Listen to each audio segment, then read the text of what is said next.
আপনার হাতে অবশ্যই সময় আছে, কথাটি শুনে যান, অবশ্যই উপকার হতে পারে। মুখের একটি কথার কত মূল্য, সেটাকে পয়সা হিসাবে ধরলে হবে না, গুনলেও হবে না।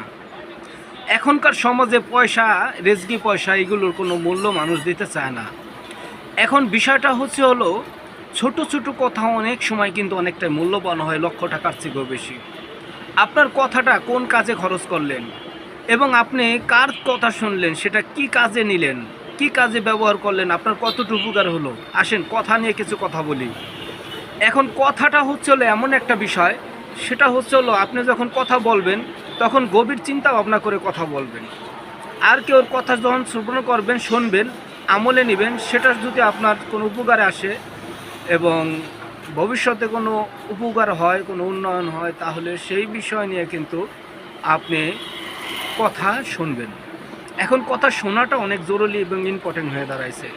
বিষয়টা হলো বাংলাদেশে বর্তমানে কিন্তু কথা কেউ শুনতে খুব কম চায়, কিন্তু জানে না যে একটি কথা অনেক সময় কিন্তু অনেক উপকার হয়। কথা কিন্তু অনেক মূল্যবান সম্পদ।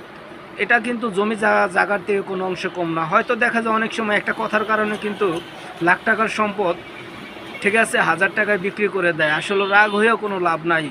কথা যখন শুনবেন তখন অনেকটাই চিন্তা ভাবনা করে তারপরে উত্তর দিবেন এবং কথা বলার সময় অনেক চিন্তা ভাবনা করে বলবেন, কারণ কথার ভিতরে অনেক কিছু ভবিষ্যৎ লুকিয়ে আছে।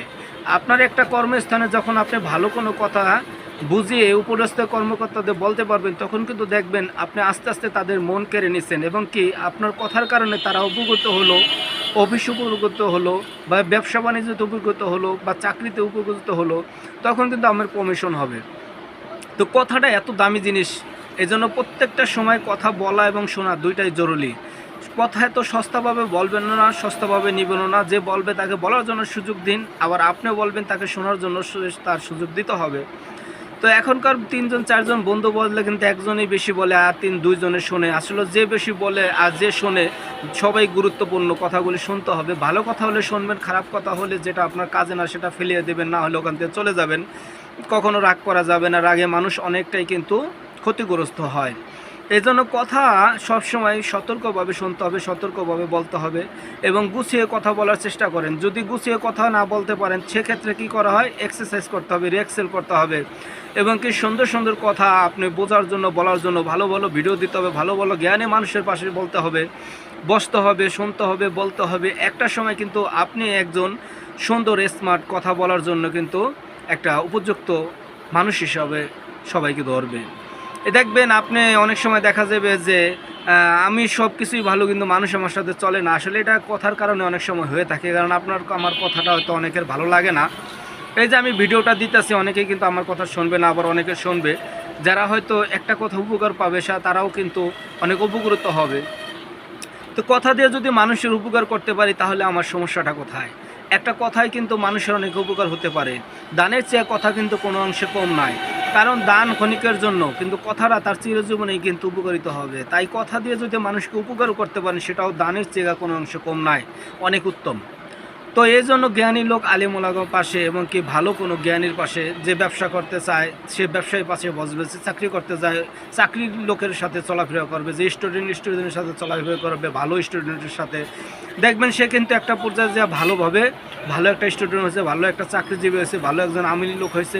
তো এই জন্য চলাফেরাটা কিন্তু ঠিক ভালো মানুষের সাথে চলতে হবে। ভালো মানুষের সাথে চললে কিন্তু ভালো হওয়ার লক্ষণটা অনেক বেড়ে যায়। এজন্য কথা খুব দামি বস্তু। আমি বারবার বলি, কথা বললে খুব সচেতনভাবে বলবেন, সচেতনভাবে শুনবেন। দেখেন কিন্তু স্বামী স্ত্রীর ভিতরে বর্তমানে কথা বললে কিন্তু একজন শোনে একজন শোনে না, তখন ঝগড়াটা বেড়ে যায়। এই জন্য স্ত্রীকে কথা বলার সুযোগ দিতে হবে এবং স্বামী শুনতে হবে। স্বামী যখন বলবে তখন স্ত্রীকে বোঝাতে হবে, আমি বলি তুমি শোনো, পরে উত্তর দিও। এটাতে কিন্তু আমল হয়, এটাকে আল্লাহ খুশি হয় এবং ঝগড়া থাকে না। তো এই জন্যই কথাটা খুব দামি বস্তু। সন্তানকেও কিন্তু কথা শিখাইতে হবে এবং কি সুন্দর সুন্দর কথা বলতে হবে। সন্তানের থেকেও শেখার অনেক কিছু থাকে। অনেক সময় দেখা যায় ছোট বাচ্চাও এমন কিছু বলে ফেলায়, সেটা কিন্তু বাবা মা গ্রাহ্য করে না, মূল্যায়ন করে না, আমলে নেয় না। কিন্তু জানে না সে যে এই সন্তানটা যে কথা বলছে সেটা হয়তো আমার অনেক উপকার হতে পারে, ভালো কথা। আবার যেটা ভালো কথা বল নাই, সেটা ঘুরিয়ে ফিরিয়ে আবার সন্তানকে বোঝাতে হবে, তুমি সুন্দর কথা বলো, তুমি এভাবে বলো, এভাবে চলো। আসলে সবার থেকেই শেখার কিছু আছে, আবার নিজে বলবো আরেকজনও শিখবে। পৃথিবীটা কিন্তু এরকমই, একজন আরেকজনের বন্ধু, একজন আরেকজনের ভাই। উপকার করবেন কথা দিয়ে, উপকার করবেন মানুষকে ভালোবাসা দিয়ে, উপকার করবেন সেহর দিয়ে, আদর দিয়ে। সব মহব্বত মায়া এরকম দরকার। মায়া মহব্বত না থাকলে পৃথিবী আসলে অচল হয়ে যাবে একটা সময়।